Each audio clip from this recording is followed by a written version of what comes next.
Okay, Chair, you're now live. Thank you very, very much.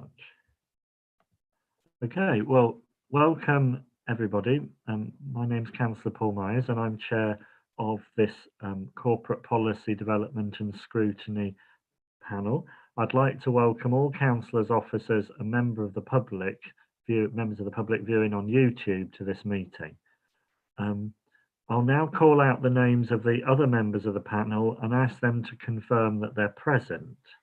So if you could each switch on your microphones when we reach that point. So Councillor Dogood. Present. Councillor Elliott. Present. Councillor Hughes. Present. Councillor Hodge. Present. Councillor McPhee. Okay, I gather he may be delayed, so we'll listen out for him. Councillor Furs. Yeah. Councillor Singleton. Present. And Councillor Warrington. Present. Thank you very much, everybody. Also present are a number of officers who will be introduced as we make our way through the agenda. Can I please remind members and officers to try and keep background noise to a minimum, to only speak one person at a time and not to speak over others. Can you please mute your microphones when not speaking and then unmute when I invite you to speak? And please indicate if you'd like to speak by using the chat facility on Zoom by typing MIS, which means obviously may I speak, and I will call you to speak in turn. I apologise now if I do miss anybody, then by all means, at a moment interject just to check that I have got you on my list, and I will endeavour to do it as I swap between papers. So there we are. Does anybody have any questions at this stage on what I've just said? No? Okay, thank you very much. So if we move on to agenda item 2, apologies for absence and substitution. Would it be Michaela, would you advise me on this, please? Yeah, no, none received, Chair. Okay. So if you notice, Michaela, if Al arrives, then if you could just draw my attention to it, and I'm sure you'll note that in the, the meeting. Can I ask members, are there any declarations of interest, please? No?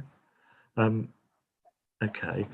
Well, if any become apparent through the meeting, if you could just draw my attention to it, then we can make a note and address things accordingly. As far as I know, on item 4, there is no urgent business. And so I'm pleased, therefore, to move to item 5, which is public and councillor statements. And I'd like to take this opportunity to invite David Redgewell from Transport Southwest to make a statement, I believe, on transport matters. And David, you have 3 minutes. Are you there? Yes, thank you, Chair. So first of all, I'd like to obviously pick up the public transport issues and COVID-19. So obviously a very moving situation. We're not sure whether Bath and North East Somerset and the city region will end up in tier 2 or tier 3 from Thursday. But I just draw the following points for officers to make sure they're looking at, and members. The first point we'd make is with the Bath marketing of tourism, that we're very careful with the COVID marshals to make sure there is strict social distancing in Bath city centre, and this could apply to Midsummer, Norton and Radstock, German, or Peasdown or Ponton. And that special attention is paid to safety on the public transport network, working with the COVID marshals hopefully on the buses, and also looking at the British Transport Police on the railway and with First Group and the other operators out of the bus station. It's absolutely crucial that we don't allow spread of the virus in a region where the level of hospitalisation in Bath, Bristol and Western-super-Mare is very high, and that if restrictions have to go in place on hospitality, that will be an issue the council will need to address, although I understand essential shops will remain open, including more retail. So it's just handling the Christmas market, because some of us looked with horror at some of the marketing Bristol, marketing Bath on the television the other night, and you sometimes wouldn't think there was a virus around.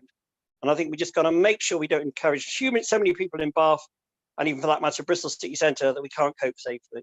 So that's the first point. Second bit of good news is Bristol City Council are calling a special meeting on Wednesday night to consider the application for North Somerset Council to join the West of England Combined Authority. I think that's progress, and I welcome the the leader and yourself, Chair, and the others that push that application forward, I think, in the nicest possible way. I think it's very, very important we have a strong city region that can negotiate with central government through the mayor and through a combined authority. On public transport, I was on a call with Wecker and South Gloucestershire this morning. We still have some issues around the 37 bus. That's the bus that goes through Weston and Kelston to Bristol, through Bitton. And I think if we don't get an answer from First Group, I agree with the mayor, we need to look at whether that bus gets retendered to another operator. 4 buses a day from Bath to Bristol via Bitton is not really acceptable to the travelling public, and that matter needs to be raised with First Group at the first instance. Again, there's still the issues of getting right the number of services down to Radstock and Midsummer Norton, and obviously on to Wells, and that's still an issue for evenings and Sundays.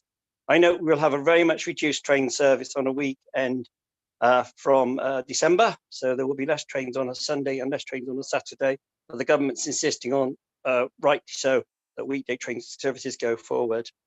I think the other issue is to make sure that we have in place the special cleaning regimes on the public transport infrastructure, and we make sure that all the infrastructure, that's the shelters, bus station, and infrastructure across the district, are COVID secure.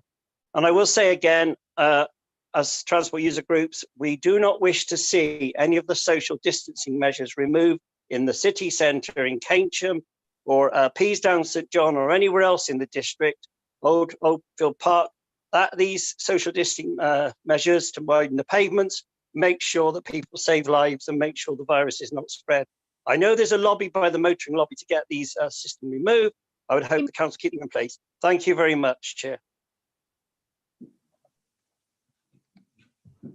Thank you very, very much. Just before you go, David, could I ask panel members, would anybody like to ask any factual questions? It's like council, it's questions that are factual, ideally, about what David said. No? Okay. In that case, David, thank you very much for coming and for your statement.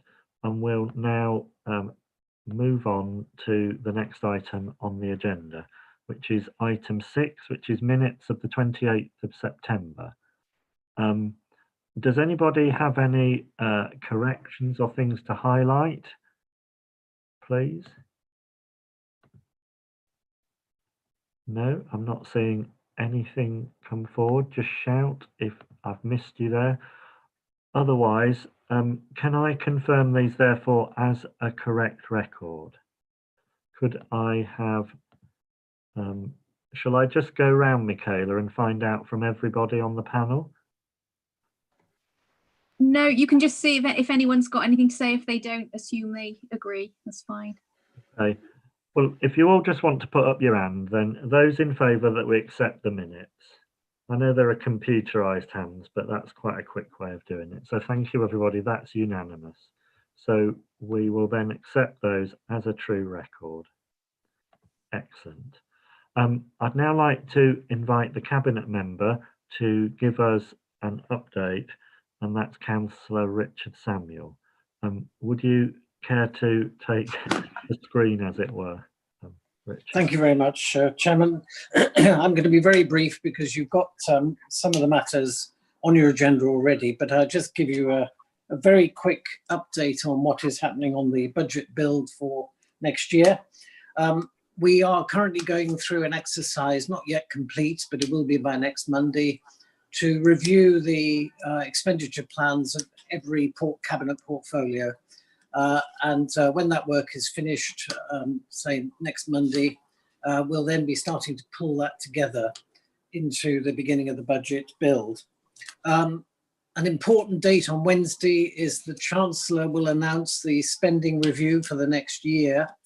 And normally what will follow that is the position in relation to local government. So that's something that a red letter day of some sort on Wednesday.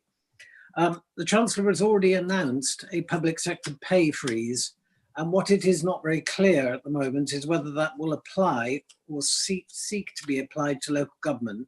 So that's obviously something that we're looking at quite closely. The last thing I'd say on budget is that We are preparing for 3 public webinars on the budget in December. The communications team has been helping us put together the presentation for that, and obviously all members of the panel will be welcome to that.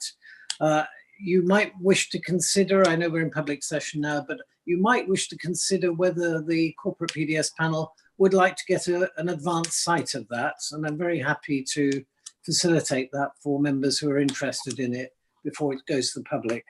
I think the first one is on the 15th of December, then the 16th, then the 22nd.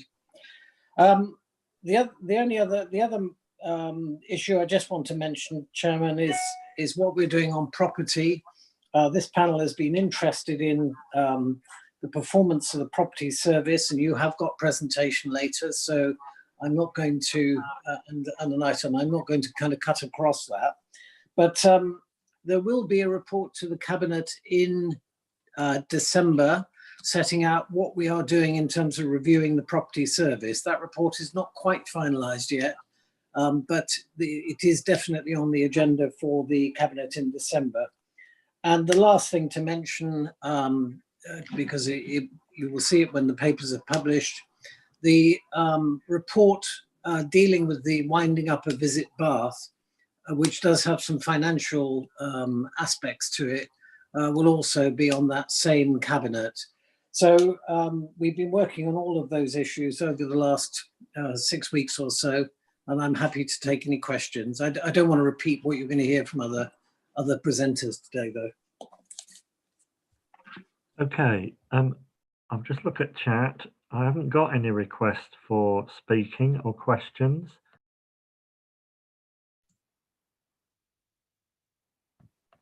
Winston, if you'd like to go ahead, and then Lucy. Perhaps Councillor Samuel could just clarify the report to Cabinet on property services. We were just trying to establish, was that actually the internal report? I think Mandy Bishop was going to be doing that, or was it an external report? We were just looking for clarification on that. Yeah, I can answer that. The report to Cabinet is being prepared by Mandy Bishop. And at the same time, and she will cross-refer to it in her report to the Cabinet, the Council has commissioned Montague Evans to review who are external advisors, to review the way that the Council is managing its commercial estate, and also to link that to the commercial pressures in the retail sector particularly. So those 2 aspects are currently underway. The Montague Evans report is not expected until the new year. So it may well, and I don't think we've made decisions yet as to how it will surface once it's been presented to the Cabinet. But obviously that'll be quite an important piece of information. Does that answer your question, Councillor Dogood? Yes, it does. Councillor Hughes, were you okay on that? Yeah, I think that's quite helpful. Yes, thank you. Thank you, Councillor Samuel.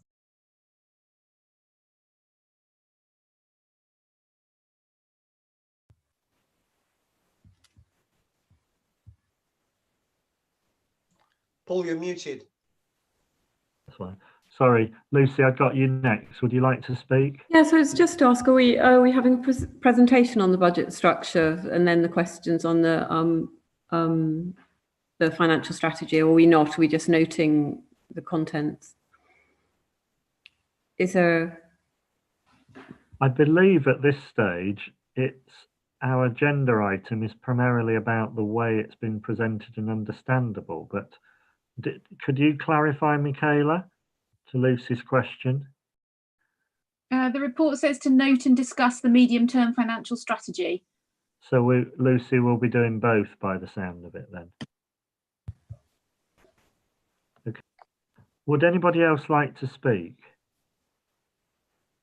No? On that basis, thank you very much, Councillor Samuel, for a very erudite and concise Cabinet member update. So well done, thank you. So on that basis, we'll now move to our next agenda item, which is the commercial estate. And could I invite Andrea Frau to please introduce the report and show the presentation slides. I'll then invite members to ask questions that are largely factual or whatever you want to actually talk about with the officer. And then we will go into a session as the panel to discuss what we make of it. And obviously we note already what Councillor Samuel has told us about the review. So I should also point out, I don't know if the public can see it, but earlier we had Andy Rothery's name up under your image, Andrea, but I gather that you are here now, but Andy is just not on camera. So if you'd like to take the Zoom, the floor is yours.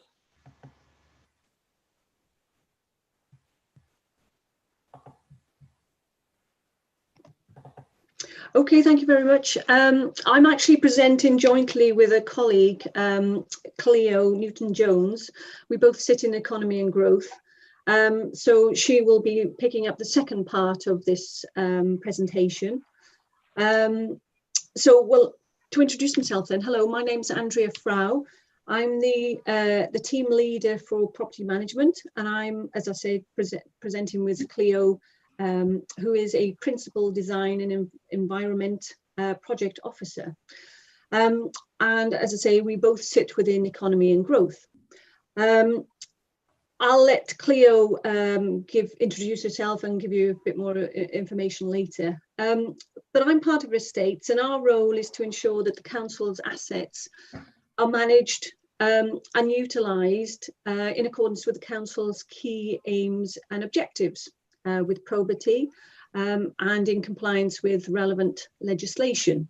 Now, my team deals with the professional services, so essentially landlord and tenant matters.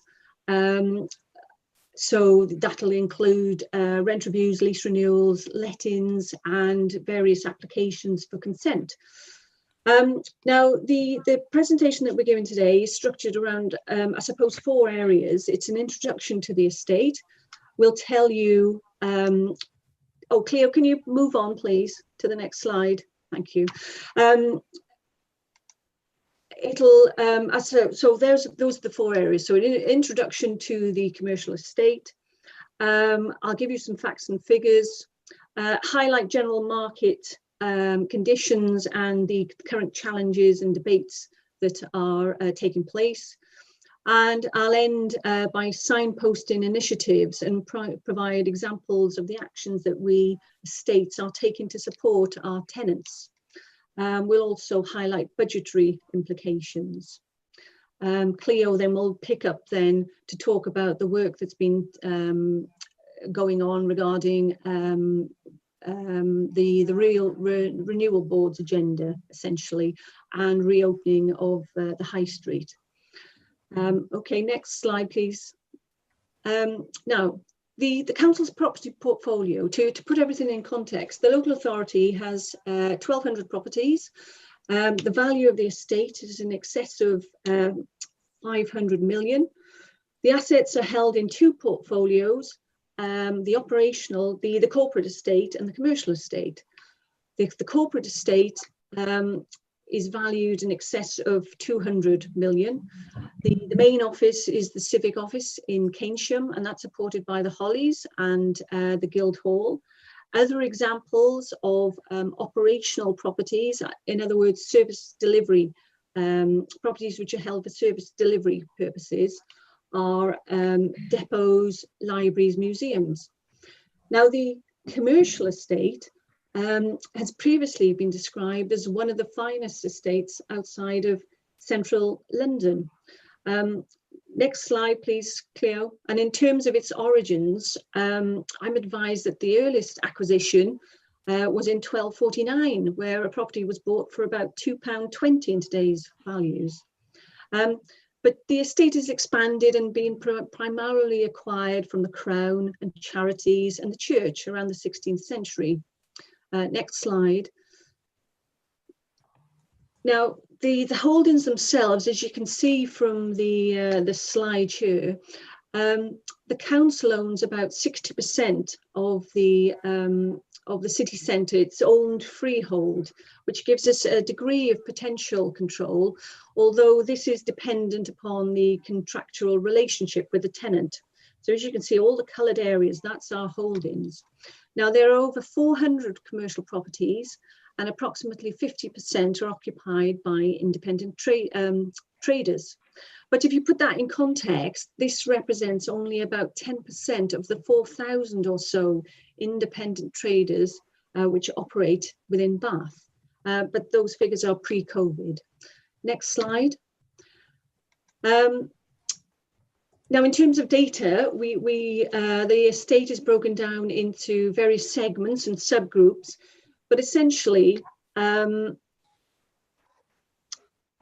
I think there's a bit of an anomaly with that slide, I'm afraid. But essentially, around 66% of the revenue income comes from retail units,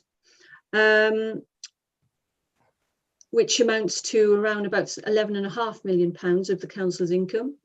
2.8 million comes from offices, and then 8%, which equates to about 13% of the income, and then 8% amounts to industrial uses. Next slide, please. In terms of income and forecasts, how we profile the income, the blue line there shows the income that has been forecast over a 15+ year period. And this graph shows income before and after COVID. So the gross income receivable from the commercial estate last year was around 18.26 million. But for 2021, we've forecasted the income being modelled to fall to around about 13 million. So that's a fall of around about 25%. Next slide, please. Void rates. Now, I think there's been a problem, whether it's been conversion since our slides have been joined with Clio's, but there seems to be an anomaly here in terms of some of these slides. So I do apologise for that. But in terms of void rates, I'll speak to the slides, probably the presentation that you've had. The graph shows that the void rate for November 2019 was 2.7%, whereas in October this year, the graph, the void rate has risen to 6.96%. But if you look for that, these figures are produced on the basis of the commercial estate in its totality. But if you just look at retail in isolation, the void rate, the current void rate is about 6%. But again, it's worth noting that actually of that void percentage, around half of that is actually those units are void because they either need works or they're awaiting works. So essentially, you know, our hands are tied. We can't really do anything with those. So, and 2% of that figure is also for units which are under offer and in solicitors' hands. Just by way of comparison, in terms of a national retail vacancy rates, these have always have tended towards, over the last few years, between 10 to 12%. And recent research, I think there's been a peak of around 12% around July this year regarding high streets vacancy rates. Next slide, please. Arrears. Cleo, next slide, please. Oh, I don't know whether we've lost Cleo.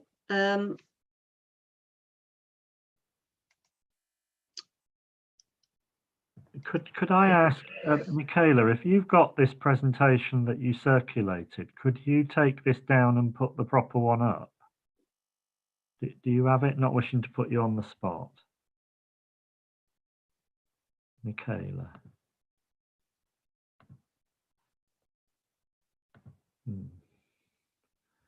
Okay. Okay, well, shall I carry on and then we Yeah, can... just carry on.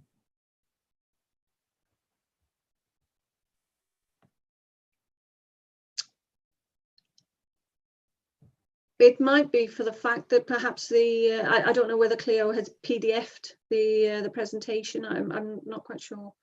Is this and the there's slide been you're expecting?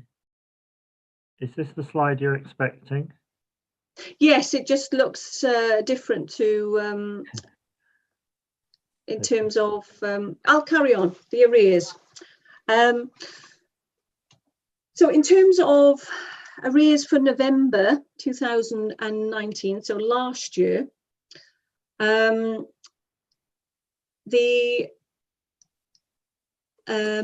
we calculated these arrears as a percentage of the rent roll to be 6.52%.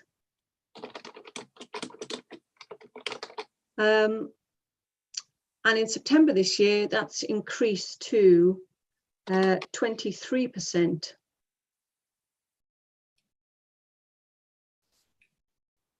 That is,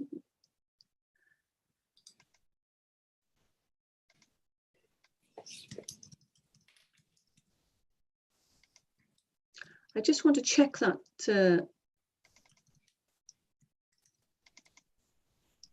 this slide.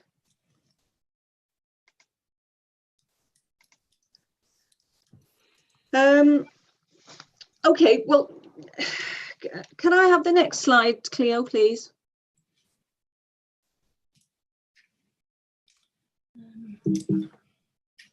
Apologies, all my connection keeps on dropping in and out, so I couldn't actually unmute myself or go to the next slide always for some reason. I was wondering if Mike, you could stop this screen share and share the version that Michaela's and you have got instead. So I fear I'm going to drop out in a second. So Michaela, are you able to share the screen? I don't know how to do that. I can ask Mike. Mike, do you know if we can do that? Sorry, Bo, I'm just trying to get back into Citrix to do it.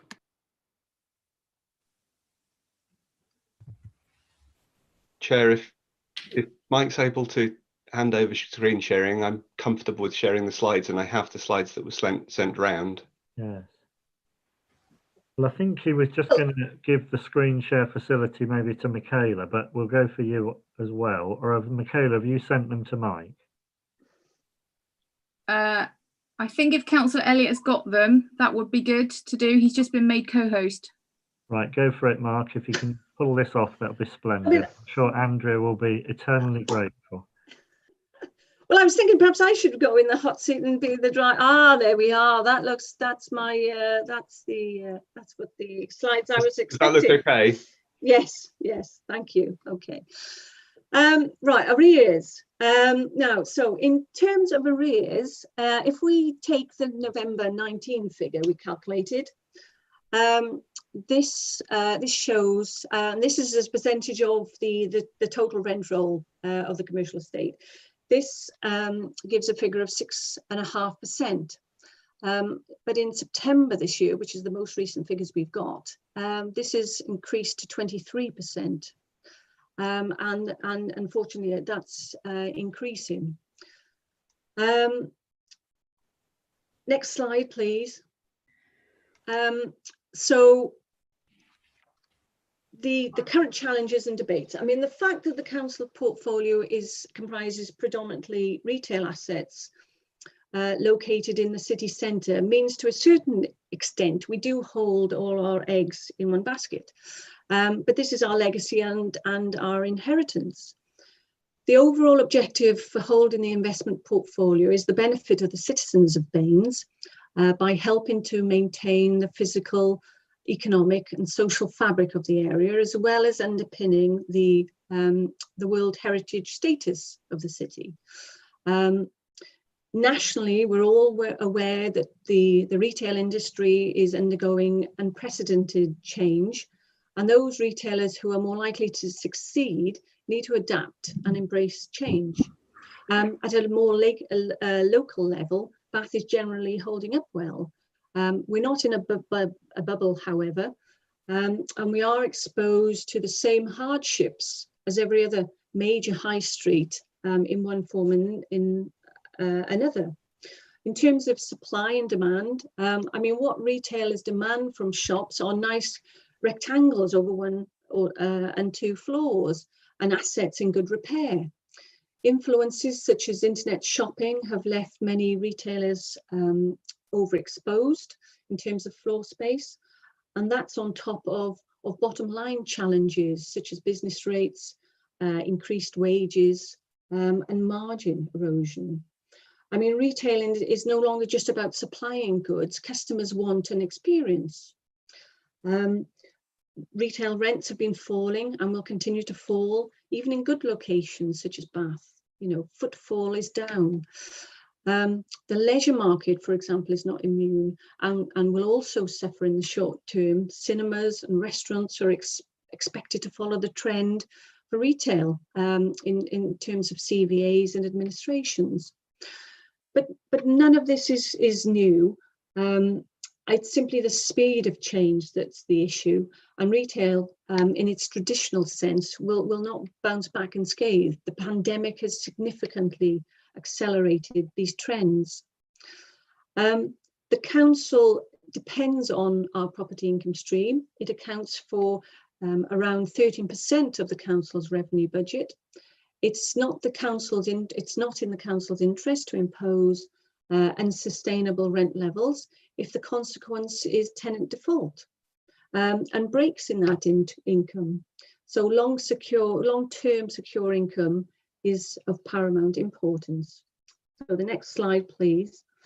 So examples of the actions we're taking to support, in particular, the independent traders, but not limited to them, are assistance with financial difficulties and helping where possible and appropriate. So this may include monthly renting, monthly charging, beg your pardon.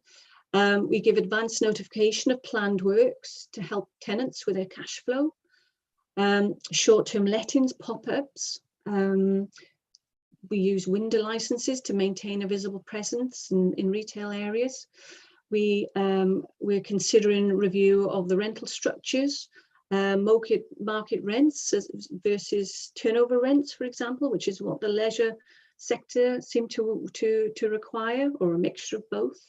Moving from full repairing to internal repairing leases, service charge leases to enable retailers to focus on their business, on their core business, and flexibility in leases. There's been even more emphasis on tenant support over the last 9 months due to the terrible impact and hardships caused by COVID. Next slide, please. So in terms of the council's estate strategy, the key drivers for the management of the portfolio have been for a number of years to focus on the generation of secure income through the management of the existing commercial estate. We've looked at and have acquired assets to increase income.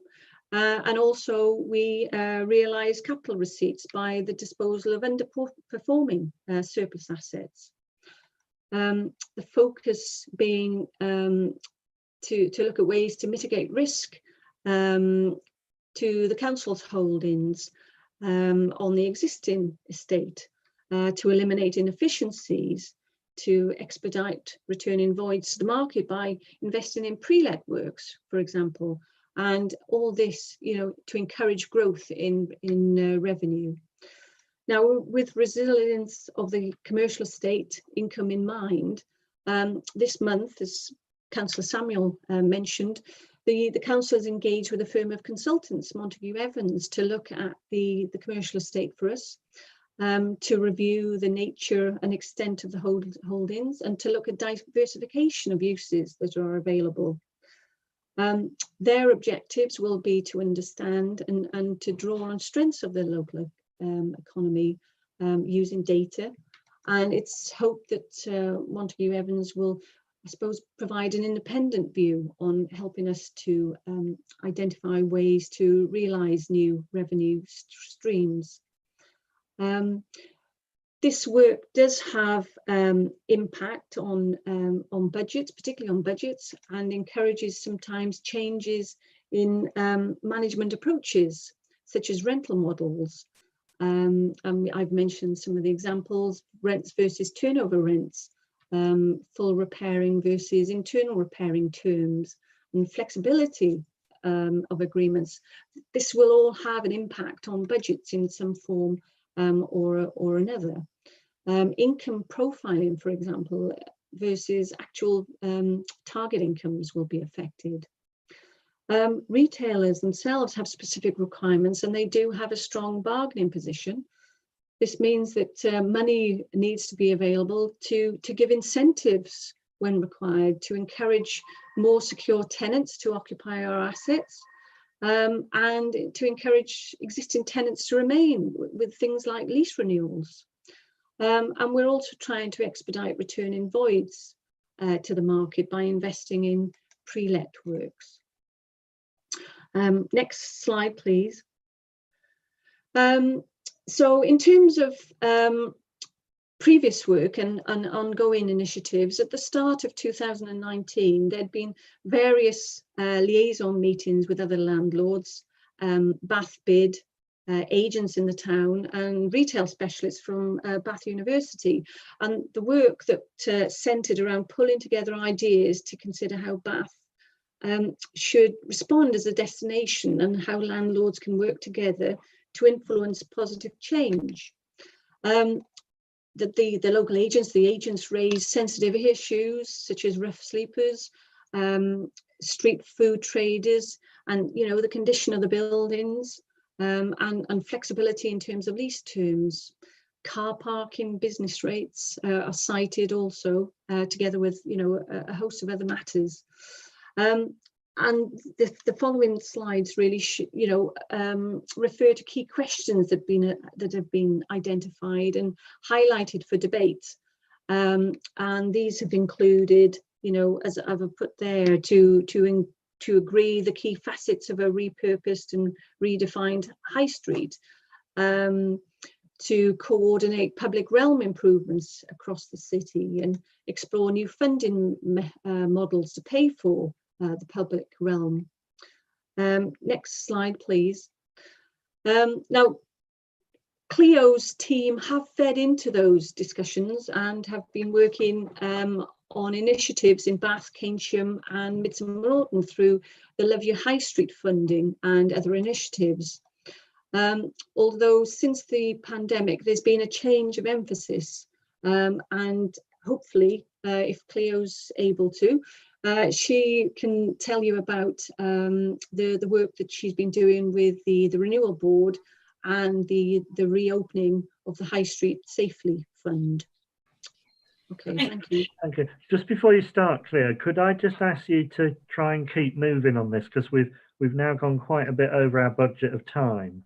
So we don't have very much time if the members are going to actually have any discussion. So I don't want to steal your thunder or restrict you, but if you could be mindful to fairly quickly move through, I would be grateful. Of course, Chair. Thank you. I will do my best to get through this. I've only got about 5 slides, and apologies for the technological glitch there. I think it's a combination of my Mac and my home broadband not playing ball. So thank you for resolving that, Mark. So I've just got a few slides to show you what we're doing, particularly focusing today on the Milsom Street and Milsom Quarter area of Bath and some of the interventions that we've been trialling and piloting. Could I have the next slide, please?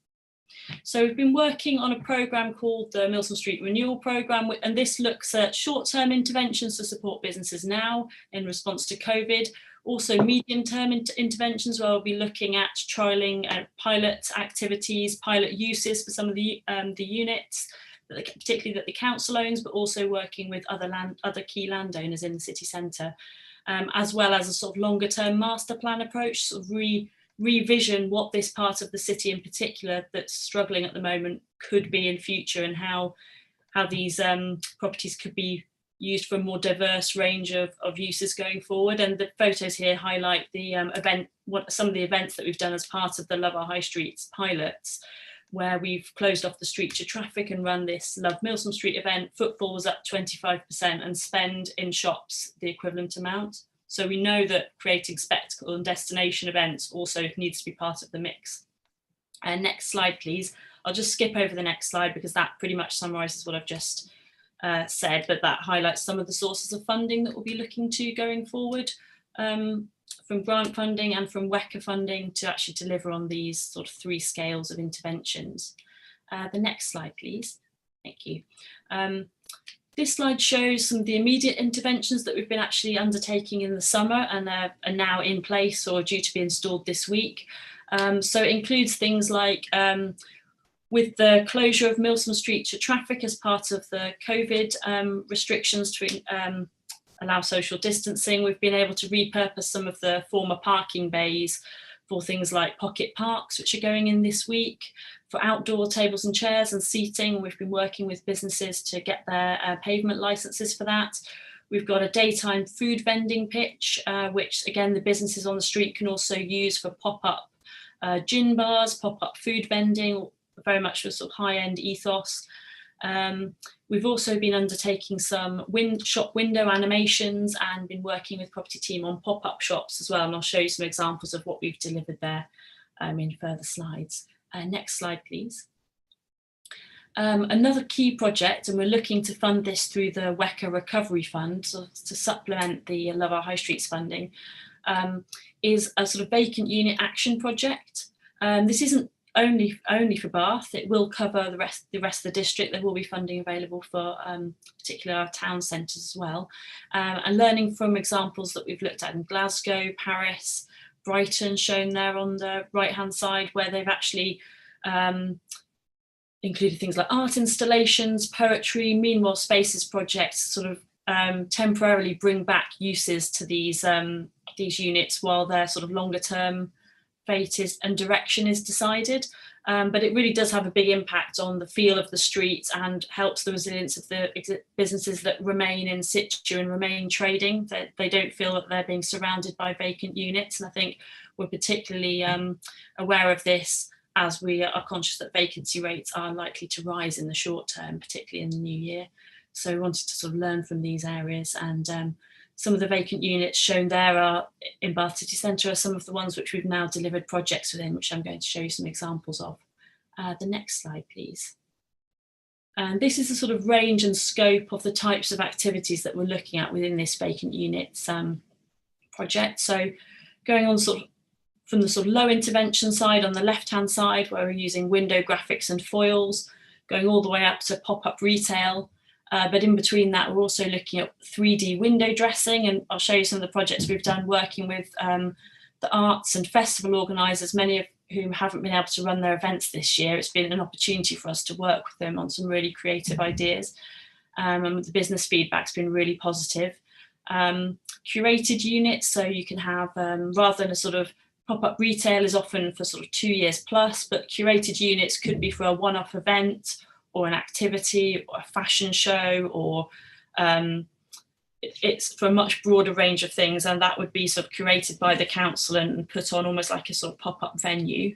Going to meanwhile uses where you've got, again, under 2 years in terms of pop-up retail. It could be things like a pop-up office space, indoor markets and various other offers, sort of a more diverse mix, and perhaps also more of an emphasis on buying local as part of that. So this is kind of the range of projects that we're looking to now take forward with our funding bid that's going to WECA for this WECA Recovery Fund. And the final slide, please. I've got many more photos, but hopefully some of you may all get the chance to see some of these after lockdown in particular. But on the top left-hand side, for example, is the former Gap unit on Milsom Street. And you'll see the bottom right-hand side where our intervention's gone in. So bringing light and life to the street, really, where you had quite a significant and large scale void, while it's then marketed. And the response we've had is that it's helping people to envision how it could be used for different things. And actually it's more appealing when being marketed as well. The left-hand side, bottom left, rather brightly coloured one, also that includes COVID safety messaging within the window, and we've used Reopening the High Street Safely Fund, government funding, as a different way to get some of the messaging across around social distancing, washing your hands, etc. We've also, as part of that funding, put in the rainbow window display in a former bank unit. The one above is 32 Milsom Street. This is a winter scene, and we're hoping to as well get some coverage from Bath Life magazine have expressed an interest in photographing it. So it's maybe a different reason to come into the city centre, but hopefully adds to the whole experience of being in Bath city centre. And finally, the one in the middle, that's Kettlesmith Brewing Company, and that's a consortium of 8 local food producers, and we've helped them set up a pop-up shop.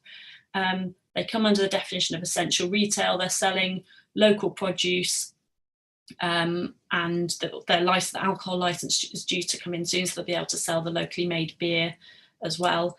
And again, that's just a different offer and a different model than perhaps the traditional pop-up retail, but something we've been trialling and had quite a lot of interest in, where much smaller businesses can kind of come together in a sort of consortium approach to let a unit, and that unit's been let commercially on the basis of that project.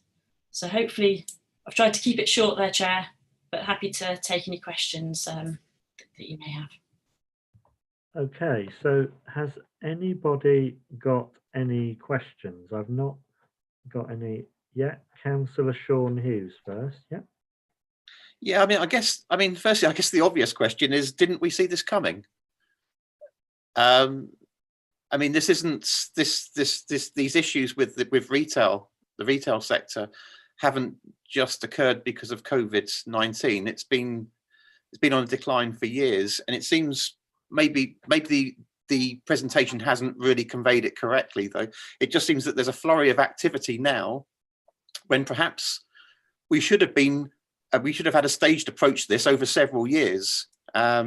Just suddenly, looking at all these issues to do with high rents and such like. So that's my question. Is that one for you, Andrea? Because you're representing more property services. Yes, yeah. Well, I think that the point is that we have the estate strategy. We have been working on this for a number of years. I mean,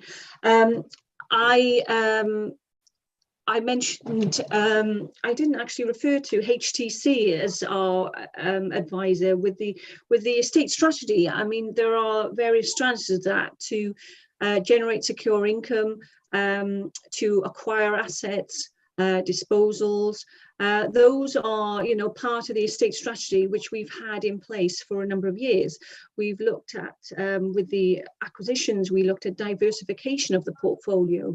So, and we've worked with, our property advisors, BNP Paribas, probably 5 or 6 years ago, HTC more recently, and as I say, we're commissioning Montague Evans as an independent view and an advisor to look at other ways of diversifying. I'm just conscious of time, and I've got a long list of speakers, but perhaps you could bring that forward into the debate, Sean. I've got Winston next. Yeah, Andrew, just a question for you. Should we be on the front foot with turnover rents? It does look in other parts of the country that's an eloquent solution to the short-term crisis we've got, not necessarily longer term, but it seems to be developing, well, as near as Bristol, but also in other parts of the country. And I just wonder whether we're being proactive on that front or reactive. Turnover rents are very complicated and difficult to administer. You need to have a lot of processes in place to actually link into, links into accounts to the tills, for example, and have direct links. So we do resist that, and only, if I wouldn't say a last resort, but it is something that we don't ordinarily do. Yes, I mean, if the market is changing and some of the big players are moving towards turnover rents, I mean, they're in the leisure services type of operations, you know, are looking for turnover rents, and I think it's a case of, you know, we will consider each case on its own merits, really. Okay, another point we can pick up. I've got Andy.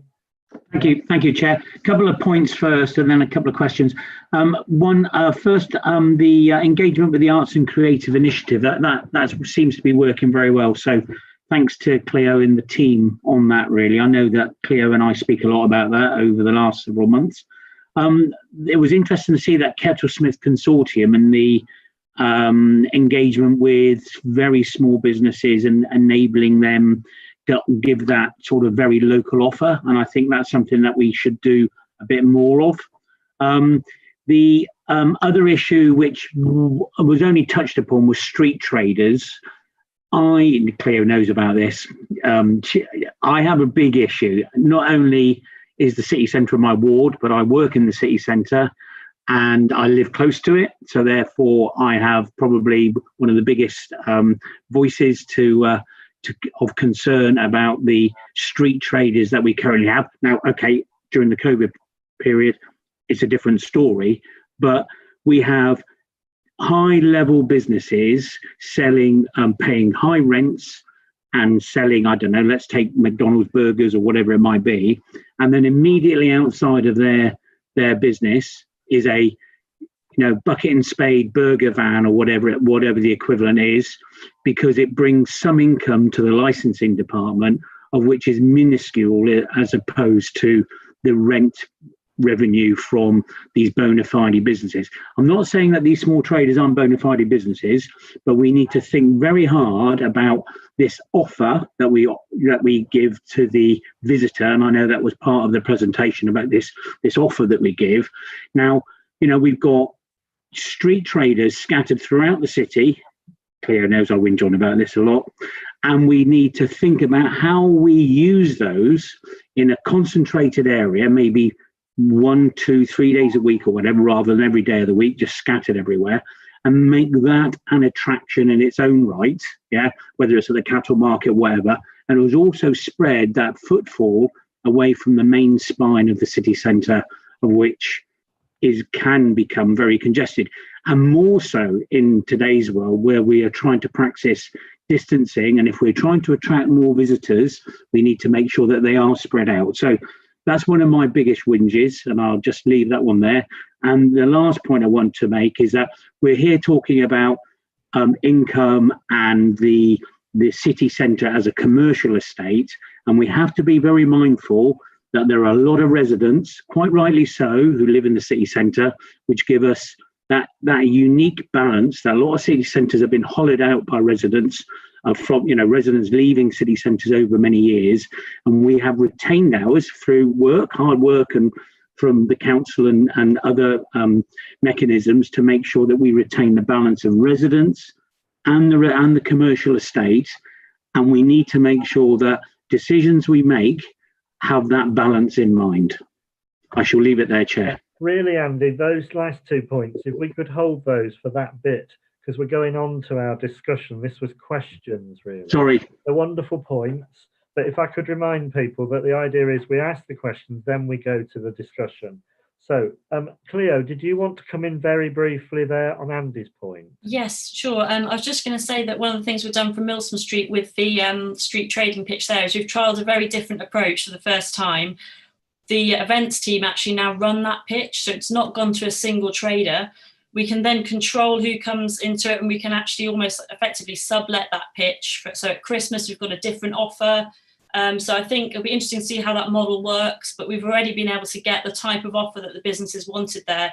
So it's not maybe what might be considered sort of fairly low market looking stall. It's a horse box converted into like a vending, food vending, selling chocolate brownies, and it's really nicely dressed, and that's the sort of thing they wanted. So I think it'd be good to feed back to this panel about that trial. I think it's something that could potentially be rolled out. Okay, I'm really conscious of time now. I've got Mark and then Karen. I don't think I've got anybody else. Can you shout if I've missed you? No? So, Mark, these are questions this time. Yeah, thanks. Two questions. One, what work are you doing to learn from other cities, particularly similar ones? I'm thinking particularly of York because I happen to know it relatively well, but it's a very similar city, and it seems that they do things like the street traders very well, and it feels different to the way it does in Bath around the street trading.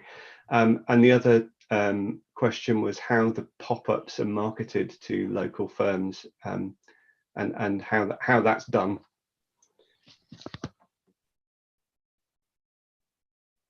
Shall I come back on those, Chair? Yeah, that's good.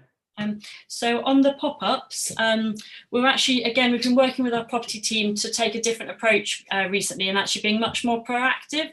So, for example, the consortium of small businesses that have come forward, each one on their own wouldn't have been able to take up a pop-up shop. They're not big enough. They don't have that capacity, and it's obviously quite risky at the moment. So by sort of bringing together 8 smaller businesses, they've been able to take up this unit. So certainly it's a bit of a pilot, but hopeful that it could be something that we would then want to promote again in future. And I'm hoping that they'll want a presence beyond Christmas as well, if we can work with them to show that's worth it, because it's very much, again, an experience to buy from someone who's actually made the goods, and the shops being manned by the traders themselves.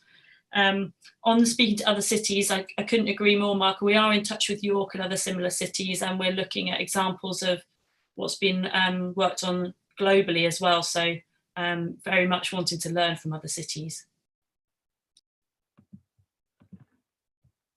Very good. And then I've got Karen last of all to speak. Thank you, Chair. So I had one clarification I just wanted from Andrea. On slide 9, when you showed the percentage of rate of rent, you had 30% or over 30% in October. Is that a projection?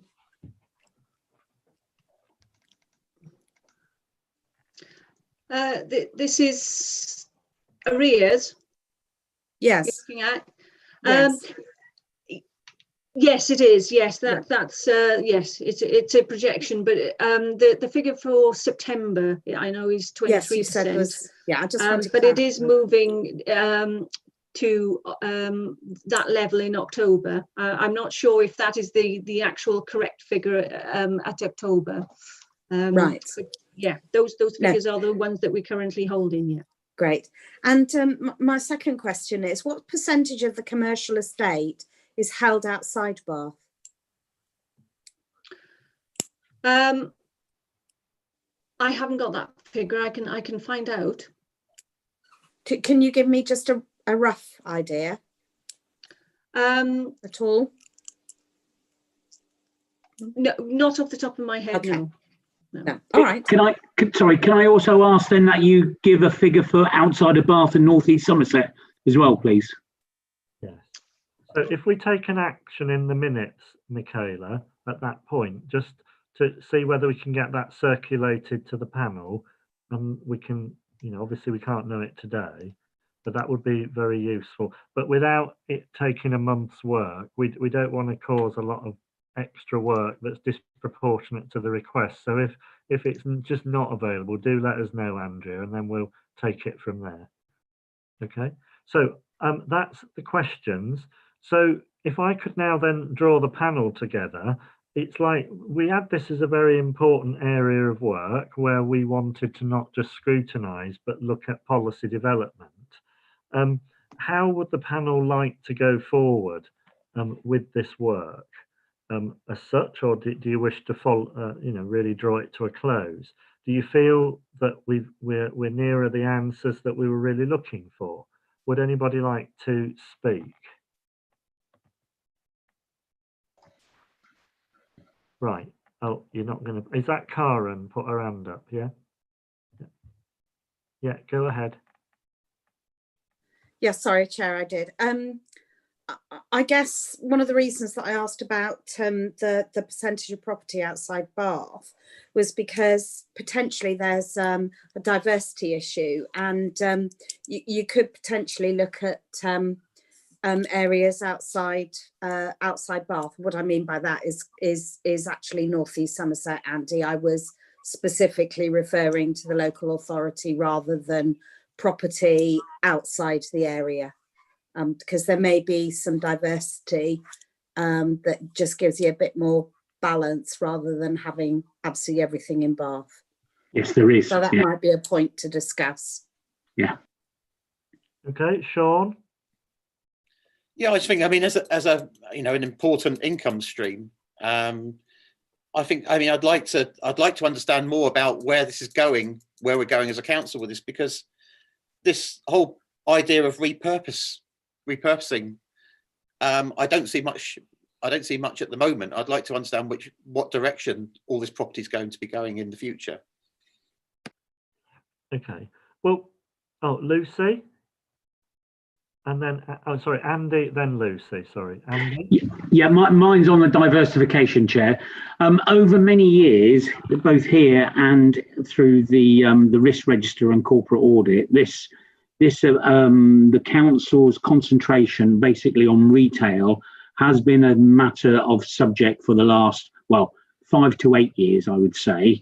Yeah. Ever since probably since the 2008 financial crisis, although Bath, when I say Bath, the income stream from this commercial estate wasn't felt to the extent of everywhere else in the country or lots of other places in the country, there was a feeling of over concentration in one area. So there has been a shift. Now I know that the percentages don't necessarily show that very well, but I do know that over time that there have been commercial sales, and a lot of those capital receipts over the last, as I say, 5 to 8 years have then gone into diversifying into either factories or other bits of land outside of the area. And then there was this rush over the last 3 to 4 years of councils being allowed to use capital receipts, for capital borrowing to go out and actually purchase more in the market. And Baines was criticised to some extent for using some of those capital receipts, but that capital expenditure was used to diversify. So and actually the percentage of borrowing against the overall 500, well, if you said either 380 million or if it was the 580 million, whichever figure you use, it was a very low percentage of borrowing for purchasing these sorts of things. And these sorts of things that were purchased were not retail for the reason for diversification. But the process has been slow, I agree. And it's been over a long period of time, and it's whatever opportunities are out there, rather than being like, I don't know, is it parts of South London or wherever that have gone out of their way to try to use this to get income. They've overexposed themselves into these retail areas now, where we actually, all of ours has been bought and paid for over many years. So the exposure is not great, in the scheme of things compared to other councils, although it's really hit our revenue stream, and you can see that from those graphs. And diversification has been on the table for a long time. But I suppose the answer to Sean's comment is we should have been a bit more clever and a bit more speedy in delivering our policy. Thanks, Chair. Sorry, Lucy? Just quickly, this is not such an important point as the previous ones, but on the street vendors, I really agree with everything Andy has said and others have said, and I just wondered if we can have more information. I think a number of us have been raising concerns about the negative impact of the proliferation of street vendors, and for all the reasons Andy has said, for quite a time now. And I think if we could have some more information and be more informed about it, and maybe some plan about how we can have some effect in that area and see some change, rather than just moaning about it. We've been making these arguments, and it's nodding for over a year, 2 years, longer than that, and there doesn't seem to be a change in policy. In fact, in most areas it's increasing. So if I could draw a line there of speakers, Winston, you've come in on the list, and then we'll draw a close. If you could try and be fairly brief without cutting you down. I'm just conscious about time on our agenda. So Winston. Yes, thank you, Chair. It's really to answer your question. I think we should wait on these two reports, the internal report and the external report. That would make sense for me timing. Also, we're still in the crisis of COVID recovery. And I'd like to come back to this whole subject to answer your question in probably March of next year, when we really will be seeing light at the end of the tunnel and we'll know what the post-COVID world is looking towards. So I'm trying to answer your question, and that would, I think, be the right timing to do it, to come back to it in 4 or 5 months' time. Okay, well, I was going to sum up in a slightly different way. It seems to me that we've got these reports coming forward just before and just after Christmas. It would seem a shame to therefore not really be able to review that and discuss it a bit before we actually meet again, and then end up. Michaela, when is our next meeting? The date of our next meeting? Oh, sorry to put you on the spot. That's all right. In January, do you mean the January one? Yeah. I'll just go to it. Sorry, 11th of January. So that's quite early, and so we may well miss the report. I wondered whether your January meetings are usually quite taken up with budget. Yes. As well. I wondered whether there was any appetite for, if and when we had both reports, that we agreed today to just set up like a task and finish group. All members would be invited, and we could look at those reports together offline and then put a bit of a summary to the next meeting to keep us moving. Because otherwise I fear that what we could do is we could be post-budget and into March before we know where we are. And I just wondered, if at our next available meeting, once the reports are out, some of us could, or all of us could have looked at those together and discussed them, then we could put a summary more to the next actual meeting available. I'm trying to pick up on your point, Winston. We can't discuss something that we haven't seen, but if we had an action that as soon as they're available, we called an offline sort of task and finish one-off meeting, we could really study them together and present some thoughts to the next meeting to save a bit of time. Would people support that as a proposal? Could I have a show of hands of those in favour of us doing that? And everybody would be invited, although I know there's a pressure of time.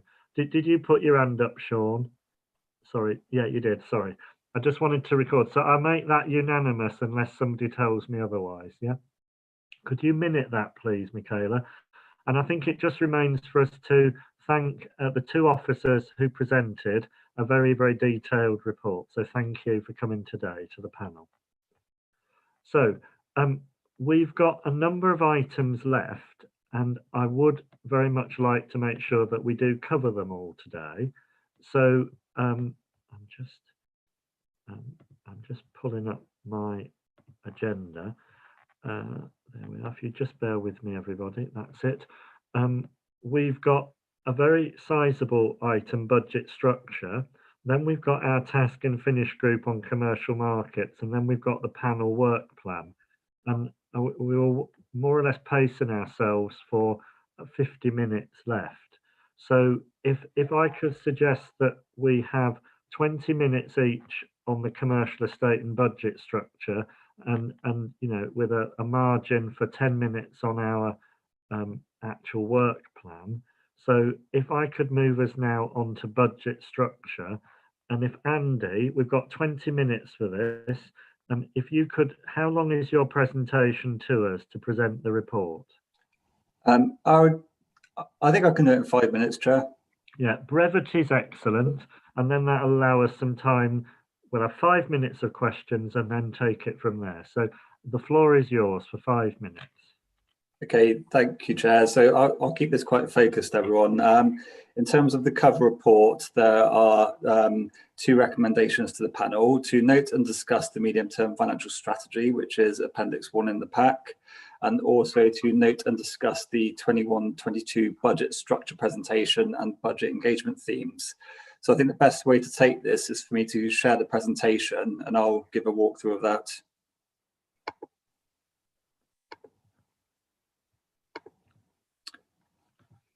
So on the first slide, I think before I start, just to sort of give a bit of context, this presentation and some of the way of presenting the budget was really in response of the request made by the panel back in January to allow more context when the more detailed proposals around our budget and savings are taken forwards. So hopefully this addresses that. The first slide shows the 5-year financial view in terms of funding available and budget gap. So what this shows is over 5 years, a 26.8 million funding gap. A lot of this is front loaded. So our 21-22 gap is 9.2 million. So you'll see on the graph, a lot of this is due to the income impact in Baines on our budget. So revenue that we're now going to struggle to achieve whilst we come through the COVID period. So that does give a significant savings challenge. So to help present this position, what this graph shows, or the two tables, shows on the left, in sort of simple terms where we finance our budget, we have council tax, business rates, and planned use of reserves. So the table on the left shows that for the 21-22 budget, we have available revenue funding of 130, rounding up 131 million. So that's what we have to finance our outgoings in terms of expenditure. The table on the right shows really the start position. So the 2021 position, the first column, is the council agreed budget across our portfolios. So that's our starting position. This is really the core of what's in the financial strategy as well, which shows where are we now and how do we plan our budget going forwards. So if you look at the second column, this shows the demand on our budget in 21-22. So a lot of this is through the impact on our income budget. So just picking one area, looking at the portfolio at the bottom, community services, that has heritage services in the portfolio. So that includes rebasing of our Roman Bath income expectations in line with business plans that take into account COVID. So that's also the same across parking and other areas. So what that shows is pressure on the budget. Then we have our indicative savings. These were savings agreed back in February for year 2 of our budget. So that's the 2.41 million. So putting those two numbers together, it takes our budget requirement from 118 million to 140 million. So if we take the available funding and minus off the 140 million, it shows we have the 9.2 million gap. And that was the gap that was on the first slides. So that shows where we need to generate savings plans or alternative income to fund our planned expenditure in 21-22.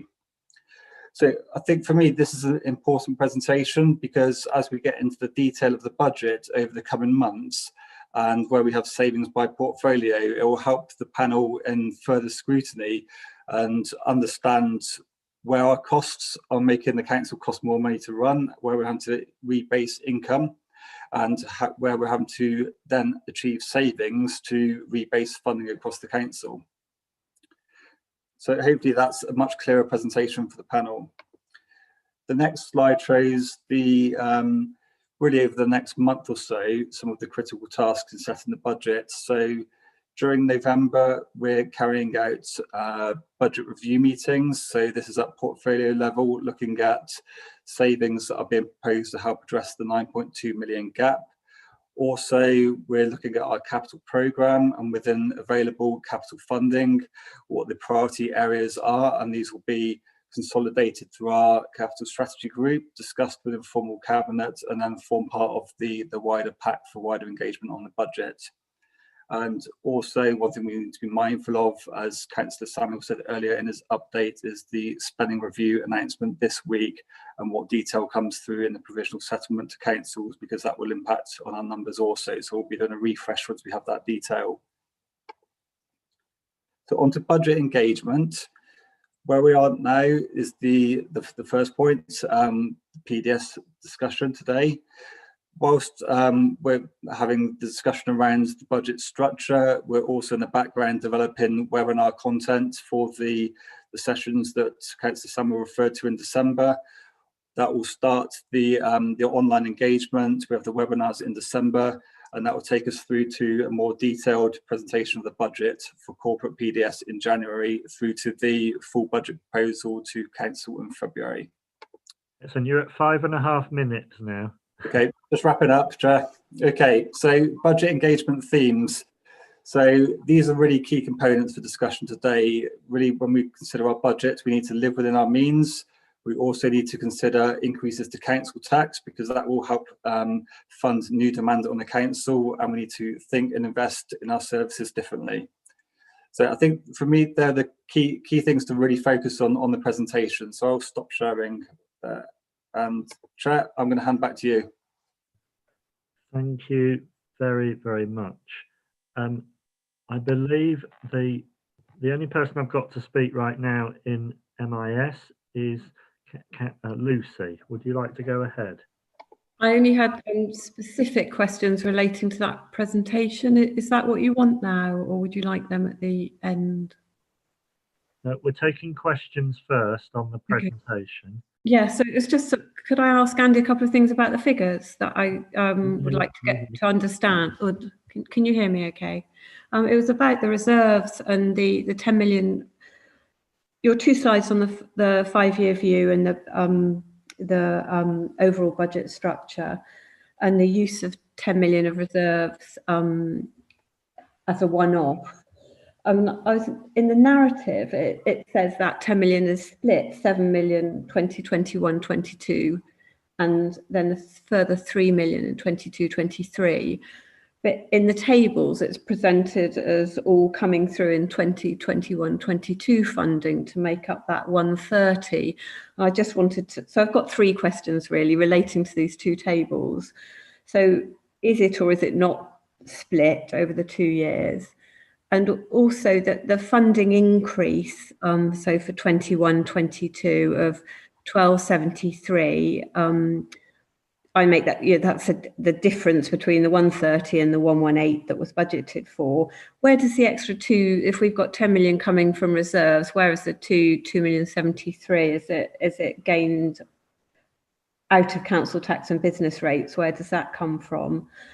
And the third question is with the rebasing of 21-22, the increases in the areas commercial estate parking income and Roman baths add up to about 20 million. Are you anticipating the same level of losses? I presume that's in anticipation of the same level of losses as we've had in 2021, which was about 20 million.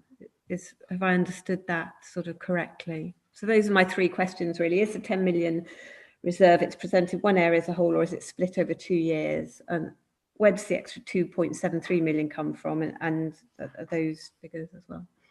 Okay, thank you, Councillor Hodge. So on the first one, the 10 million, so there's our planned use of revenue reserve for a transition, which is 10 million over 2 years, 7 million and 3 million in 22-23.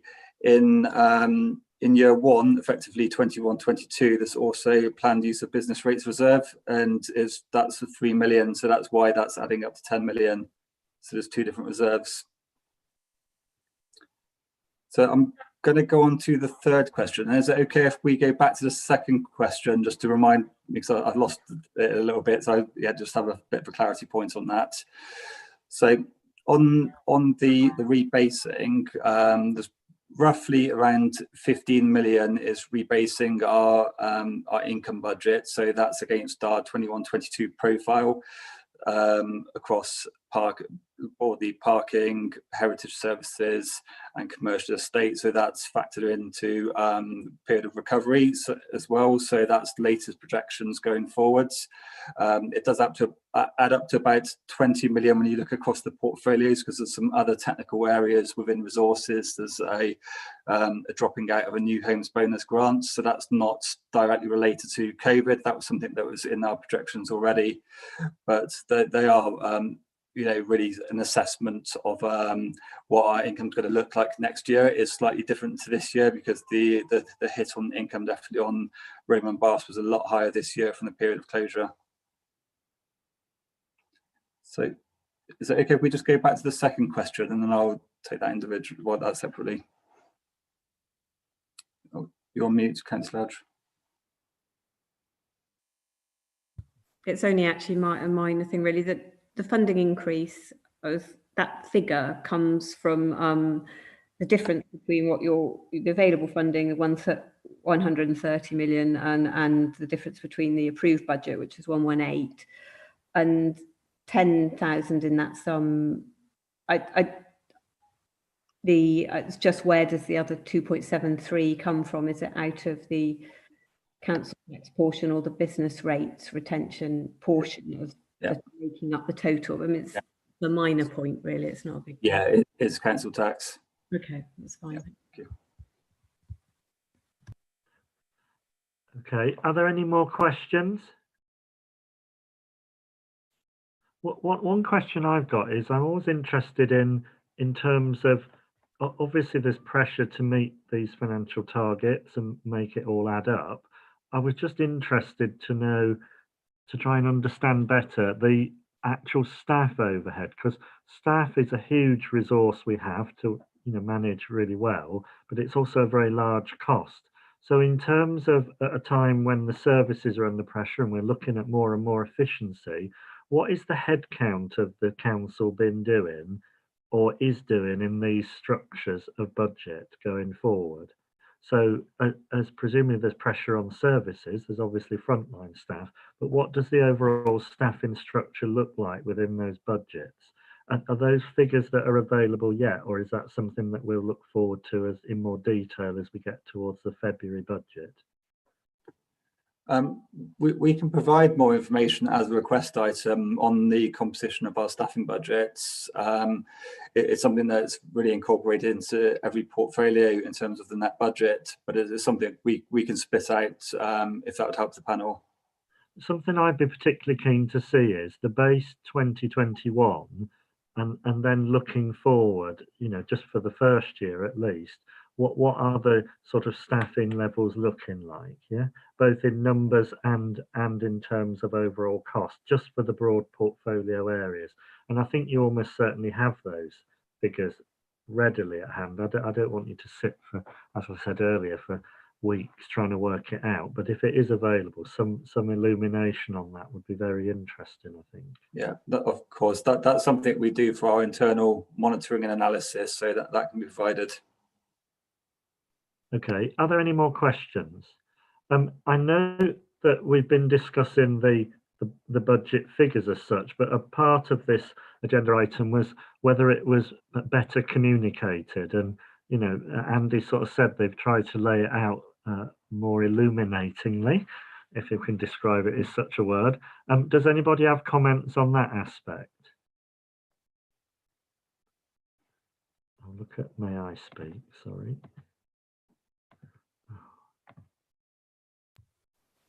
No.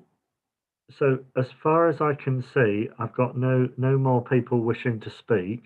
So Michaela, do we need to actually resolve to note this and take a vote, or are you happy if we've effectively questioned it and just move on? Happy for you to note it, as long as anyone could just raise their hand if they disagree. But well, let's go affirmative. Could I have a show of hands that we note this, please? Yep. There we go. Now, Lucy, I've not seen a hand for you, have I? Oh, sorry. I just want to make sure you're democratic, right? And also, Alistair, did I miss yours? Hand. Has Alistair frozen? He's frozen. Yeah. Okay. Well, we've got a majority. Hand is up. Oh, well done, Alistair. Apologies, but I did notice you there, so I have a habit of not doing so. Well done. So that's noted by the panel. Okay, and thank you very much, Andy, for your work and presentation. Okay. Thank you, Chair. So we've now finished 4 minutes ahead of that last budgetary time target. So we'll now move on to item 10, which is the task and finish group on our commercial markets. There's been some overlap with other items on the agenda, but what I proposed was that rather than actually going through it all again, because we were caught short last time with our actual council tax contribution agenda item, I wonder if we could actually really just move to that section of the full report and focus on the highlighted sections, which were our key considerations, and maybe as a panel, just review those through. And I think I make it on page 53 of the reports pack, section 4.7. So it starts off under 4, and there's 4.1 heritage and tourism, and then we get our key considerations. Are the panel happy if we work through these in just 3 blocks? And I'll look at the screen to see. Yeah, I'm not seeing any dissent. We can then just review this and have a discussion about them, and then we can come to some conclusions. So under 4.7, under key considerations, it was seen really, I think, that it would benefit from some investment in primary and secondary research to really drive us forward on a 5 to 10 year horizon. And that was also complemented by the need to thoroughly understand future trends in tourism. So on that basis, as a panel, we can't, obviously, Richard will be relieved, the cabinet member, that we're not proposing to go out and spend money, but would the panel therefore, in summary, perhaps back a proposal on that one that we actually talk to the relevant cabinet member about a proposal for some detailed research in the area of heritage and tourism to understand a very long-term horizon? If we took that as our sort of more stronger summary recommendation, that does seem to be a summary of what we've said. Would anybody like to comment on that? No? So could I propose, oh, Karen? No, I was going to second that proposal. Oh, okay. Well, that seems proper. So thank you for that. If nobody wants to speak, I don't think I've got anybody there. Could I put that to a vote with a show of hands, that we put that forward as our constructive recommendation to sum it up with Michaela in the notes of the meeting? Yeah. Okay. So all those in favour? Yeah, and I think that's unanimous. I'm not quite sure technically, Michaela, whether you can do that for us, and then if they want any more, they can come back through you and me and Winston as chair and vice chair, if that's all right with everybody. Okay, so the second area, oh, is somebody speaking there? No, okay. The second area was on parking. I don't know if one of the 2 people who worked on the parking bit would like to speak to this, so that I'm not speaking on everything. Is there somebody there? I can't remember who it was that did it, but it was a very memorable presentation. Was that Winston, you maybe, or was it Lucy and I can't remember who it was? I think it was Mark, Councillor Elliott, and myself who looked at. Oh, good. Well, who would like to just summarise it and, you know, see what action, if anything, you think we can do? Well, I will. I mean, it is a pressing concern, the park and rides, in terms of, and I don't know why there is a delay in terms of the offering and what's offered. I mean, in the last 2 or 3 weeks, the bus driver taking the retail staff up to Odd Down, the light hasn't been working, and then it started working again, and then it didn't stop working, and he's actually been escorting some of the ladies off the bus to their cars. So I mean, that's a sign of where we are at the moment with the park and ride at Odd Down, and with the later night opening, even with the COVID restrictions, it's going to be late night opening in December. It really ought to be a priority, I think, of getting the existing park and rides fit for purpose. Clearly they're not at the moment in terms of their hours, and also in terms of lighting and things like that. So I really think this is high up the Richter scale in terms of actions. I think the second point of tariff and charges to change travel behaviour, yes, we ought to be moving towards that and looking at that in more detail. But I think these have got 2 levels of urgency. One is very urgent, and literally for the month of December. And then the other is something that we need to be looking for, because what's clear from this budget presentation already in the structure is that we need revenue. We need more revenue. And we've got to be offering value to money to our visitors and also to our residents. And we've got to improve the service and the opening. But we've also got to be looking at extra ways of raising revenue where a charge is appropriate. So I think this is quite a major consideration. That parking delta that we've got at the moment is significant. And I think also we need to be much more, and I don't understand this, we need to be on the front foot on enforcement of RPZs. The only variable cost apart from the staff is the cost of the electric mopeds. And we haven't got enough of those enforcement officers. We need more of them because that's an income generator that can be used back in transport. So I think there are these 2 points, and also the RPZ one has cropped up much more since September, and the enforcement of parking in those areas. Well, look, that was quite long. If we could summarise a proposal out of that, there's the park and ride element first, yeah? There's the exploring the tariffs, and then there's the last point you've raised, yeah? So are people happy as panel members, if that's a proposal? Mark, as you worked on this with Winston, would you like to second it if you agree? Yeah, that's fine. And remember, what we're doing is we're a scrutiny and policy. So we're not saying this is going to happen, but this is our recommendation, Michaela, that we'd like to go to the relevant cabinet member, and there's Richard here has heard it as it's coming on, but we're wanting to be constructive, and we'll put that through, and then if there's any questions again, they come back through myself and Winston, and we can put it on an agenda or do what we need to do. Yeah, excellent. So could I have a show of hands for all in favour of that? Can I speak, please, Chair? Yeah, go for it, Andy, first. Sorry, everybody. No, what it was, I'm supportive of these 2 points that have been raised in the bold text. Got no problem with that.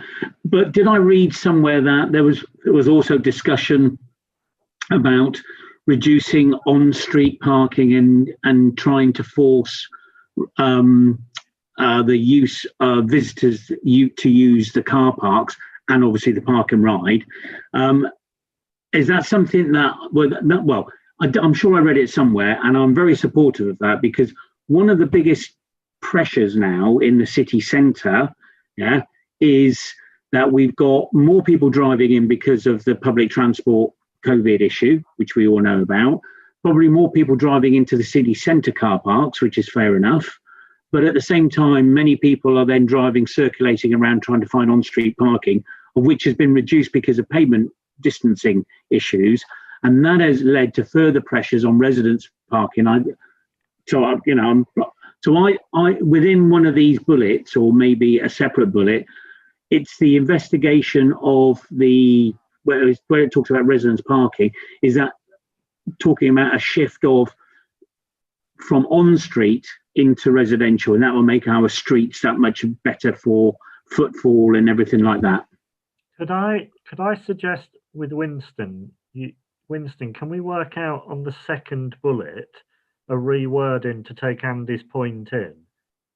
Yeah, because yes. I think you're talking revenue, and the sentence says, for example, the revenue from proposed increased cost of resident parking permits and charging for the most heavy. That's the bit you're picking up, is it, Andy? That's true, because the issue that's happening in the city centre is connected with that, because there's fewer on-street spaces because of COVID and the desire to have more pedestrianisation anyway, yeah, which is forcing more competition from residents. And what we should be doing is visitors should be encouraged, forced into car parks or the park and ride rather than circulating. So it talks about not just the most heavily polluting, but circulating traffic impacts to that pollution as well. So reducing on-street parking for visitors basically is the nub of it. Let's do it like we do in council. Winston and Mark, you proposed and seconded, and then Andy came in. Are you happy to accept that amendment? Yeah, absolutely. And here, so it now becomes the substantive then. Okay. So are you happy with that, Andy? I'm happy with that because I know it was discussed in the paper somewhere. I did read it somewhere, I'm sure. Yeah, yeah. Michaela, are you clear enough if we vote now on what we're voting on? Yeah, I've got all those. I've got the 4 points.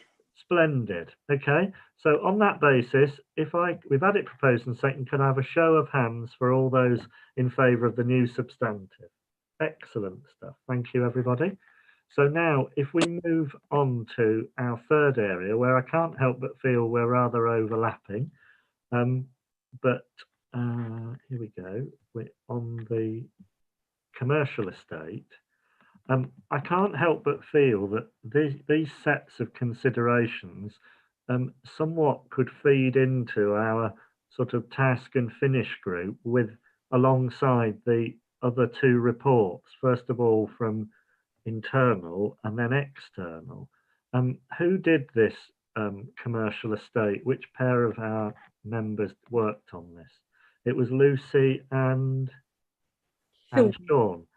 Now, do you want to talk about your summary there? But just as from a chairing point of view, how would you feel about us noting what we've agreed today, but feeding that in as well to our further work? So the floor is yours. Who would like to speak? Sean, do you want to start? Well, yeah, I mean, obviously, it does tie in with the presentation we had earlier, but, you know, this whole thing of repurposing our high streets, our city centre, I think that needs to be highlighted and explored, because what we're doing at the moment is too little, too late. So I think we need to look at how we're going to diversify. Just making Milson Street pedestrianised isn't going to solve our problems. Lucy? I think I remember we talked quite a lot about, and it did seem to link in about the nighttime economy and how that was a source of income that we were not tapping into, and steps to make the city more attractive for all residents at night. You know, so there are people that want to come in and enjoy the city centre. If we can maybe have nicer lighting, live music, cleaner at night, something. So a strategy to improve the nighttime economy, and that is linked in with the park and rides. I know certainly in Lansdowne, residents of all ages and background want to hop on a bus, come in, go to a restaurant, a theatre or nightclub, and then get a bus home again. So that's linked in with that. It isn't a key consideration point at the moment, so I don't know whether we can add that as something we can. I think so, and I think just to come in as a panel member in itself, that you know that the commercial estate does extend to places like Keynsham and Midsummer Norton, and I believe the council owns the Hollies as a retail site. So if Midsummer Norton High Street isn't been helped as well as the city centre, it could well result in a property being empty, which would hit the commercial estate income again. Okay, it's not as big a commercial estate as Bath, and I'm sure, I can't remember about the units over at Keynsham and the civic, under the civic centre, that area. I presume the council still owns that, even if it's on lease or something. So it strikes me that in your notes here, you did talk about in the notes not just Bath but our other rural towns. So your key consideration was more research to really understand the future, and then the different sectors of our cities, and that. So in summary, are you happy that that's the recommendation? That what you've just said, Michaela, have you got that? I've got Sean's point about repurposing High Street, and then Lucy's point about nighttime economy. Yeah. Would you two both like the 3 bullets that were the key considerations in, or do you want to just substitute them with what you've said? I think the things we've mentioned should be added. Right, okay, so if you went for those 3, they're quite general considerations there. So Michaela, you can cope with the 3 there, and the other 2 are our proposed recommendations. And on that basis, are Sean and Lucy willing to propose that to the meeting? Sean, did you? Definitely. I mean, just on this nighttime economy thing, I mean, it was a theme that went through all three of these sectors. It wasn't just within the heritage sector. So I think there was a theme throughout. So I think it's got to be in there somewhere. Okay, so I think Sean, I'm just trying to do this properly. So we're all, it's Sean, Lucy, are you happy to second? Yes, I'm happy to second that. And can I put that to the vote then? All those in favour that that's our concluding recommendation to pass on to the relevant cabinet member. Thank you, everybody.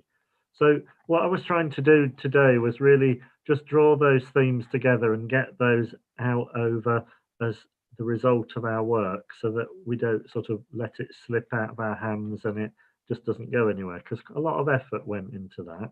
And I think thanks to everybody, and it was everybody that put effort in and took part. So on that basis, also those last property points, we'll make sure they're alongside for our test and finish session if and when we have it following the reports, Michaela, as well, so we don't lose that. So we've got that at the meeting. So on that basis, I therefore propose that we move forward to our final agenda item, and we're making good time now, on the panel work plan, which are the final papers in our pack. So the report presents the latest work plan, and I'm just wondering if there's any suggestions from the panel that we'll log, and then Winston and I meet with Michaela and various other officers, and we try to make that fit into the agenda. But I'm very, very keen, as your chair, that points that you want to raise are programmed in and worked out in the best possible way. So Karen, I'm seeing your hand if you'd like to speak. Chair, we had an HR item that was an update from a presentation that we had from Cherry Bennett, and that seems to have disappeared off here. Just to say, if that's all right, Paul, I've got a draft work plan come through from Donna from the last agenda setting meeting, and it has got a TBC for January, people strategy from Cherry Bennett. Okay, that's grand. I haven't quite made it the published one yet, because we have to wait for an absolute confirmation, but that is in there. But I'll note it as well. Yeah, because it was discussed in a previous meeting anyway, so it's just come off the task list. Okay. Are there any other comments on the work plan? I just added a comment to the chat there, Chair. Oh, I'm sorry. Yeah, it's all right. Yeah, so January or February is usually detailed review of the budget proposal, which I was particularly working on the basis we would make sure we had plenty of space for that. And for the finance meetings in whenever, probably January, I'd recommend we do budget a full 3 hours. The budget in the Zoom was 3 hours today, but I do think that is a long session. But given we're resources, if people are willing to bring sandwiches and a flask, I think it would be wise if for the January one you didn't make any dinner appointments at home on Zoom, you know, in less than 3 hours. Is that okay? Yeah. So and that's no reflection on your budget, Councillor Samuel. It's just we want to give it its due weight and time. So are there any other requests to speak on the work plan? If at any time you do come up with ideas, then by all means email them in to Michaela, maybe copy Winston and I, because this is your meeting as well, and it's really good to have lots of input and a really, really strong and relevant agenda, both from scrutiny and policy development. Because I'd like to get in the point I wish I'd raised at the start, which was many of us are councillors, but I just really wanted to acknowledge the council tax contribution work we did and how that fed into council as policy and hopefully moved us forward as a good and solid piece of work. And I think I said in my speech on our behalf that I thought that our work had been a good example of what a scrutiny and policy panel can achieve. So I think it's thanks all round to all of us who really took part in that, and it's so nice to see it moving forward now as a result. So on that basis, if you're happy we've finished that agenda item, I make it, Michaela, that we've done our business. Yeah. So I'd like to thank all the councillors coming, the officers and members of the public who've joined us or will join us on the recording.